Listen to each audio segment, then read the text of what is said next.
नमस्कार, मी अनिल उपाध्ये. शिवसिद्ध बातमीपत्रात आपलं स्वागत आहे. पाहूया आजची बातमी. हुपरीतील इंगळी रोडवर असणाऱ्या खेमलापुरे नामक गोठ्यामध्ये जनावरांची स्वच्छता करताना विजेचा शॉक लागून दोघांचा दुर्दैवी मृत्यू झाला. या घटनेची नोंद हुपरी पोलीस ठाण्यामध्ये करण्यात आली आहे.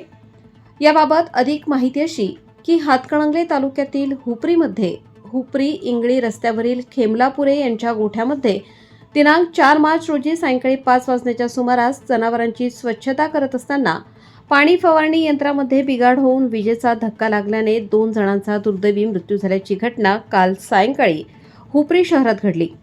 या घटनेत हुपरी गाव भागात राहणारे 28 वर्षीय धीरज सहदेव नाईक आणि हुपरी गणेश माळ परिसरात राहणारे 65 वर्षीय भगवान खंडू हे दोघे मयत झाले. या घटनेची नोंद हुपरी पोलीस ठाण्यात करण्यात आली आहे. यावेळी मृतदेह उत्तरीय तपासणीसाठी हुपरी प्राथमिक आरोग्य केंद्रात पाठवण्यात आले. यावेळी त्या ठिकाणी मोठ्या प्रमाणात नागरिकांनी गर्दी केली होती. यामुळे हुपरी आणि परिसरात हळहळ व्यक्त करण्यात येत आहे. अधिक तपास हुपरी पोलिसांकडून करण्यात येत आहे. हुपरीहून शिवसिद्ध न्यूजसाठी राजेंद्र शिंदे.